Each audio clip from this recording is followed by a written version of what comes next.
Thank you, Mr. Speaker, for allowing me this space and platform. First of all, I would like to address the elephant in the room, how much the recent pandemic has changed the dynamic of our nation. Jobs are lost, families are left hanging on to the last thread of hope they had. Lives are changed. I, for one, see this period as a pivotal moment in the education system. We had the pause we definitely needed to reflect on what is lacking, and today I stand here before you as the Minister responsible of Education to propose ideas on how to involve our education system further in order to prepare for the future. Our forefathers have laid a solid ground to ensure education is well received by all, regardless of socio-economic status and religions. The 1960 Rahman Talib report has made sure children from all walks of life obtain the knowledge they so deserve, the opportunity to take themselves and their family further in life. As decades change, there are room of improvement to be made, and if not addressed well, the room will expand even bigger until eventually it will be hard to fill the gap. Member of Parliament, men and women of Malaysia, I rise to inform the House of the insight I gathered during my recent meeting with chosen teachers, or shall I call them the pillars of Malaysian education. Among the many concerns addressed in our recent meeting is the class size, the number of students in one particular room. While we are grateful that almost all parents realize the importance of enrolling their kids into school, we are putting our offspring at risk of falling behind with largest class size, especially in a government-funded school.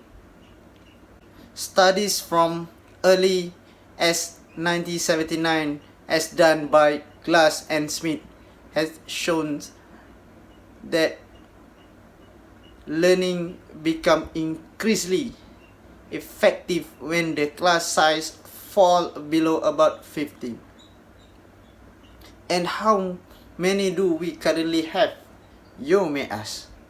Ladies and gentlemen, on average, we have 35 students per classroom. This is taking sekolah kurang murid or SKM into account. Why is this happening? The answer can divide into three.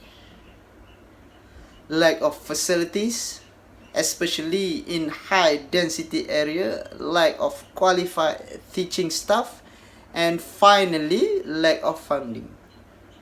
As person responsible in policy making, I believe this platform will provide me with the support I need to improve our educational system in order to cater to our future generation better. Member of the floor shows here is the ratio between number of students and number of school.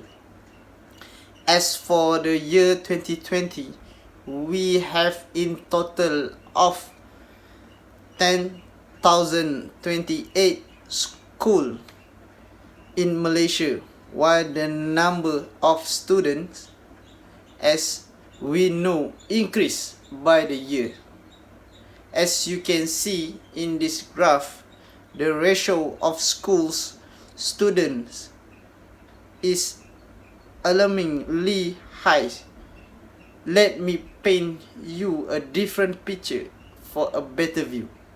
My hometown, Perak, has number of 1,102 schools to accommodate 1,121,836 students. Yes, I said over 1 million students. That is average 1,018 students per school.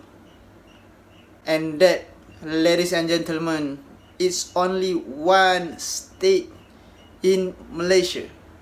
Our beloved mother nation consists of 14 states, including Federal Territory, which are divided into Putrajaya, Kuala Lumpur, and Labuan.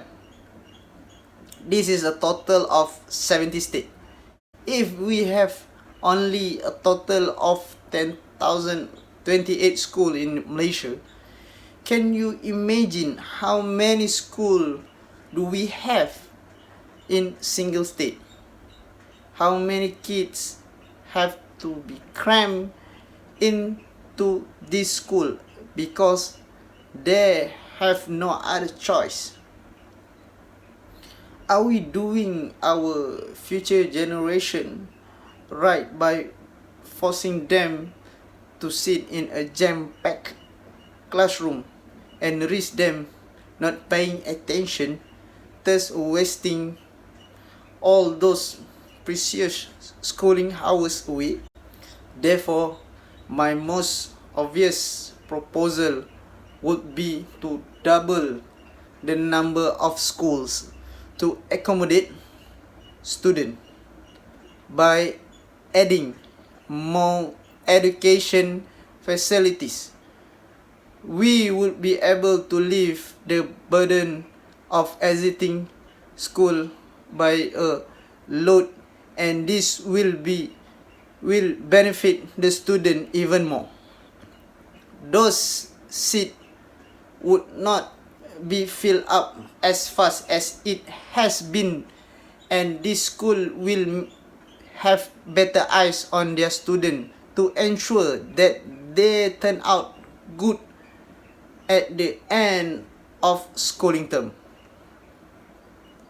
What we want is a wholesome human capital that could contribute the Malaysian growth in the future, and that, ladies and gentlemen, could be achieved if we shift our focus on this issue for once.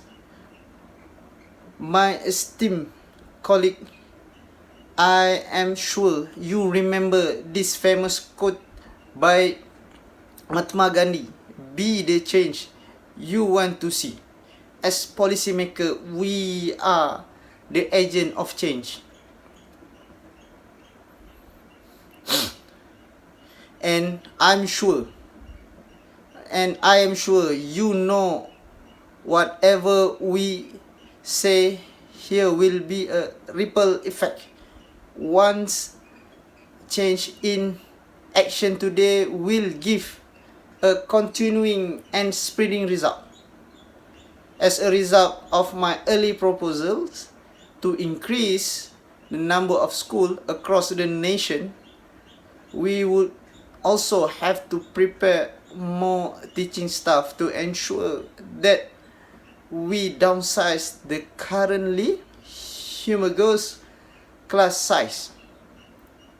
For this matter, I would like to highlight our Malaysia education blueprint 2013 to 2025, which was prepared by our beloved Prime Minister when he was the Education Minister. This blueprint is an exemplary work highlighting the issue, foreseeing the future as it will be. There were 11 shifts that we turned into focus by the Minister of Education up until this very day, and shift for aspire to transform teaching into the professions of choice. Ladies and gentlemen, we heard it a million times, you and I.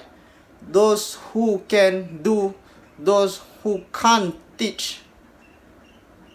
My day in the Ministry of Education totally changed that way I sing this quote. Teacher, as I mentioned earlier, are the pillars of education. They do and teach at the same time. They are more hands-on and knitted to the society that we will ever be. Therefore, it is imperative that we listen more to teacher to make it a more desirable profession. Once we win the heart of future teacher, we will have bigger teaching staff, and eventually we will own the future. Ladies and gentlemen of the Parliament, in ensuring those two proposals could be executed well, there is no doubt that my third proposal is coming. We need to increase our education budget by a margin. In the year 2018, World Bank reported that our spending on education is at 4.54% on our total GDP, and our highest spending on education was in the 2010, where we peaked at 5.8%. As a new global benchmark, let me inform you that New Zealand ranked up to 7.5% of its GDP on education only in 2012, and they are seeing the impact. Now, they are looked up by literally every country in the world. Back to my point, ladies and gentlemen, we are not simply not spending enough on education. Due to the high spending on education, New Zealand has recorded 100% educational attainment as opposed to our 91.88%. They have people's teacher ratio of 7.82, while we have 18. This is the gap I mentioned before that has to be filled. Look at the expenditure as an investment, because it surely is the best investment for the future. We are giving birth to a whole new generation, a generation that will drive this country into success, and we are not going to let them survive with a small budget. I propose that we increase our public spending on education to at least 7% of our GDP in order to execute this plan and execute them fast. The time is catching up on us. Ladies and gentlemen, we are in a rush. Before I conclude this speech today, I would like to emphasize the key theme: inappropriate class size. As Education Minister, I aim to see the school system to be far more flexible than it is today, to accommodate and customize learning to our students better. See them as a seed.